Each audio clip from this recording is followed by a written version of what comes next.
हस्तिनापुर के राजा परीक्षित, जो अर्जुन के पोते थे, एक बार शिकार खेलते हुए जंगल में भटक गए। प्यास से बेहाल राजा को जब एक ऋषि के आश्रम में पानी नहीं मिला तो कलयुग के प्रभाव में आकर उन्होंने एक मरा हुआ सांप ऋषि के गले में डाल दिया। और जब ऋषि पुत्र श्रृंगी ने यह देखा तो क्रोध में आकर श्राप दे दिया कि जिस राजा ने मेरे पिता का अपमान किया है, आज से 7वें दिन नागराज तक्षक उसे डस लेगा और उसकी मृत्यु हो जाएगी। और वही हुआ। तक्षक ने राजा परीक्षित को डस लिया और उनकी मृत्यु हो गई। लेकिन असली कहानी तब शुरू हुई जब राजा परीक्षित के बेटे जन्मेजय को अपने पिता की मौत का सच पता चला। जन्मेजय का दुख गुस्से में बदल गया। उन्होंने कसम खाई कि तक्षक, तूने मेरे पिता को मारा है, मैं तेरे पूरे वंश को इस दुनिया से मिटा दूंगा।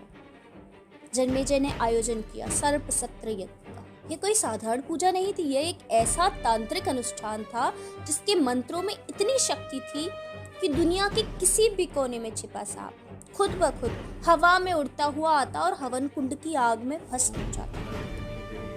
ब्राह्मणों ने मंत्र पढ़ने शुरू किए, ओम स्वाहा, और देखते ही देखते नजारा इतना खौफनाक हो गया। जंगलों से, बिलों से, पाताल से हजारों सांप खींचे चले आ रहे थे।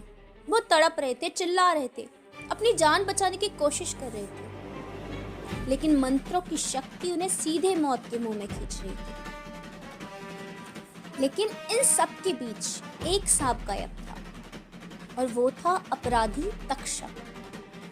तक्षक अपनी जान बचाने के लिए देवराज इंद्र की शरण में चला गया और उनके सिंहासन से लपट गया। उसे लगा कि स्वर्ग में उसका कोई कुछ नहीं बिगाड़ सकता। जब ब्राह्मणों को पता चला कि तक्षक इंद्र के पास छुपा है तो जन्मेजय का गुस्सा 7वें आसमान पर पहुंच गया। उन्होंने ब्राह्मणों को आदेश दिया कि अगर इंद्र उसे पनाह दे रहे हैं तो तक्षक के साथ इंद्र को भी आग में खींच लो। ऋषियों ने महामंत्र पढ़ा, सह इंद्र तक्षक स्वाहा, और फिर जो हुआ वो अकल्पनीय था। स्वर्गलोक हिलने लगा। देवराज इंद्र अपने विमान और सिंहासन समेत तक्षक के साथ तेजी से धरती की तरफ गिरने लगे। हवन कुंड की आग और ऊंची हो गई, मानो सबको निगलने के लिए तैयार।